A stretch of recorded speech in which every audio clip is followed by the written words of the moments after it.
Hello, friends, and welcome back to Stories About Entitled People. Our first story about Karen and her reluctance to wear a mask during a pandemic. Don't forget to subscribe to the channel and turn on notifications so you don't miss a new video every single day. Here we go. Karen was kicked off the bus for life. To set the scene, I was on my bus and going to my retrain sessions as I'm reorienting myself profession-wise. Usually I'm pretty silent and tend to mind my own business. Under our current situation, there's an order to wear masks on public transport unless you have a doctor's note that says you shouldn't. Enter the entitled Karen, EK. First of all, on the buses, there are usually 4-seaters and 2-seaters. I was on a 2-seater, minding my business. Here comes EK, grabbing my backpack and throwing it at me to place herself without even asking if I'd let her, which was not nice at all, but okay. I just glanced at her and saw she had no mask on. As I have several health conditions that make me a risk patient and endangered towards corona, that was a big no for me. I did what every reasonable person would and told her politely that nobody likes to wear those masks, but it's necessary, and if she would please put on a mask or sit somewhere else as I don't want to get infected. I don't know what exactly made her snap, but her face went red and EK went on a rant lecturing me about how masks are bad for your health, being controlled by the government, etc. I told her she doesn't have to lecture me, that I respect her opinion, but it's required to wear one, and I feel uncomfortable with her so close to me without one. She then went even redder and started fake coughing at my face to provoke me like a little child.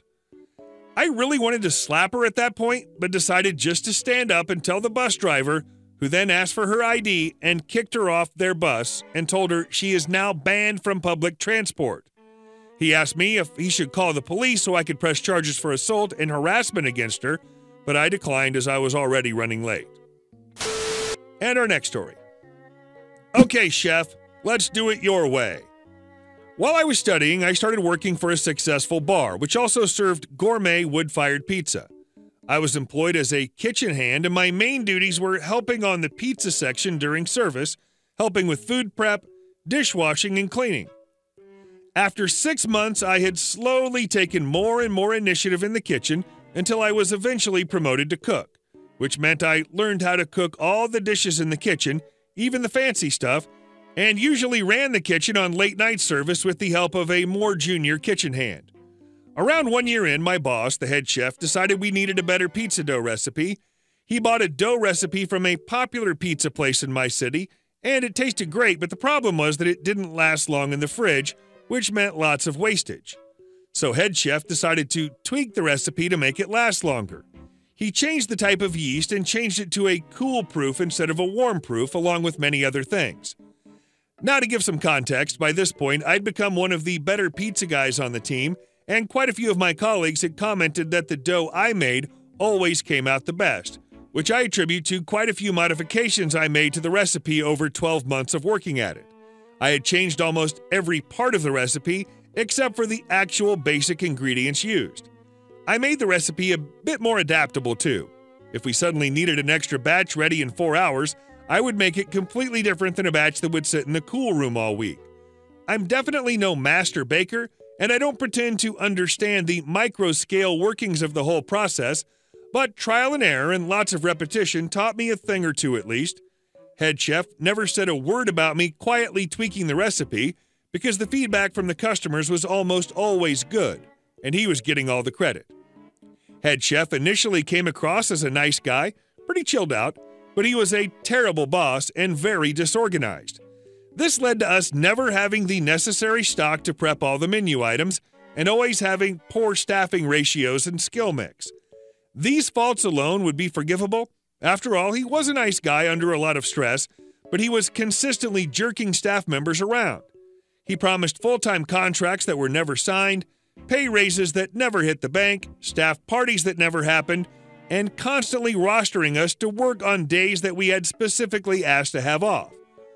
One chef was employed on a sponsored visa, meaning that if he lost his job, he would likely have to leave the country, and this poor chef got worked into the ground, basically abused, because the boss knew he couldn't do anything about it. Safe to say, morale got pretty low in the kitchen, and lots of the staff were looking for jobs elsewhere. It gets to Christmas. It's the end-of-the-year party time for a lot of businesses, which means our venue was booked out every day and night for a month.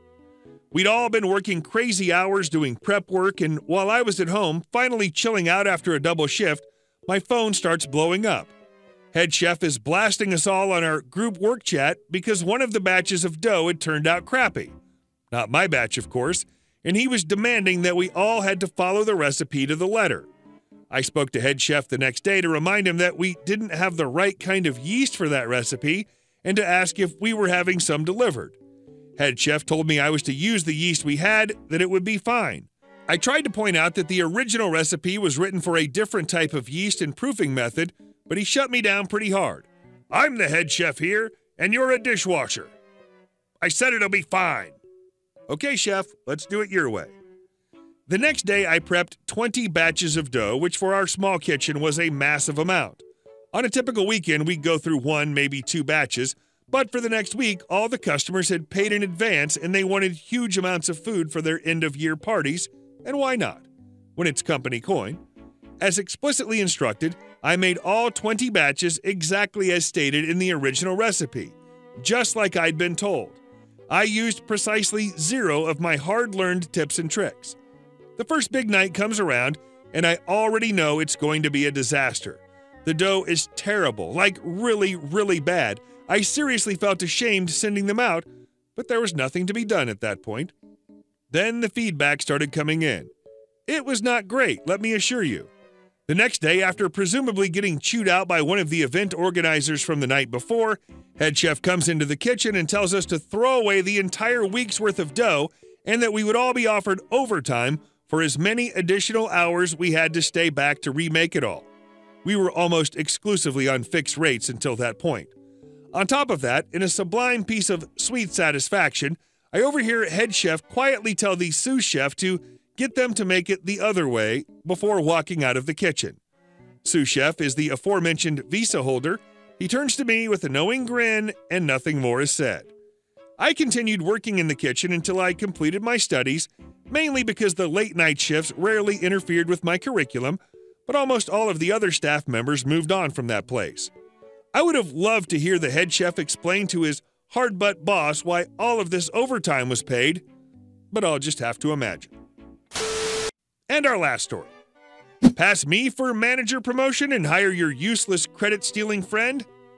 I'll destroy your career. So the story. Dave, not real name, has been working for an IT programming company for just over 9 years, getting a good rep as a hard worker, and all his colleagues know him and can trust him to be a big help in times of trouble, like during big difficult projects for major clients. Dave's manager, John, was planning to retire and thought Dave would be a good replacement, so put his name forward as a recommendation and started showing him the ropes of his potential new job just to give him a glimpse of what he may be asked to undertake. A month later, John puts in his notice for retirement, and Dave's department manager, Michael, starts the interview process. Some character info. While John was a good manager, very people-friendly, Michael was not. All Michael cared about was numbers and reports.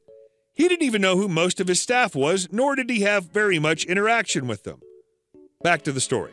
Michael had started interviews to fill John's position, Dave being one of the interviewees, and Dave thought the interview went really well. A few nervous months later, Michael announces the new manager. It's an outside employment, not an internal promotion. Dave was disappointed, but brushed it off as there's always someone better for the job. But in less than a week, he realized just how wrong he was. The new manager, Darren, was below useless. He didn't know how to spell computer program, let alone write one. Turns out he was old friends with Michael, and Michael had helped him fabricate his resume to get him the job. The news quickly spread to all the programmers, but there was nothing they could do as Michael was the person all the complaints had to go through, and he buried all of them. So no one above Michael knew of Darren's incompetence. Darren, from day one, had been pushing all his work onto others and then claiming credit for the work. They'd been getting bonuses for completed work he didn't deserve. Darren spent his days watching movies, napping, playing games, and occasionally pretending to be a manager when need arose, but never wrote a single line of code. After 3 months, the extra workload was starting to affect Dave and others, but talking to Michael would do nothing. So Dave devised a plan to sort it all out. Time for the pro revenge. David talked with all the other programmers and agreed next time Darren pushed a major project onto them to purposely sabotage the work. Not in a big way, but just enough to cause some bugs and glitches that will really light a fire under Michael and Darren. It took about another month, but a really big project came in. Immediately, Darren started pushing his work onto others and stealing credit, so the plan was put into action. It was easy to accomplish, especially as Darren had no clue about coding, and Michael didn't care as long as the project was done in good time. The project was done, saved, and sent to the client with almost all the major work credit being stolen by Darren. It took less than 2 days for the client to call back complaining about how the new program had damaged his systems and was wreaking havoc on his company. The client wanted it fixed and a full refund. The bosses were PO'd at Michael. Michael tried to shift the blame onto Darren. Darren tried to shift the blame onto the programmers. Dave and the programmers just pointed out the program wasn't their project and denied any involvement in its development, which brought the attention back to Darren. The fallout. With the bosses coming down on Darren for what happened, he confessed he lied on his resume and ratted out Michael about how he helped him fabricate it. Dave and the programmers denied any wrongdoing, just stating Darren must have damaged the program somehow. Michael and Darren were promptly fired and replaced. Dave and the rest fixed the errors that Darren had created, and the client was happy. In the end, Dave didn't get the promotion, but left the company a year later for a better job. Hey guys, thank you all for watching the video. I'll see you in the next one.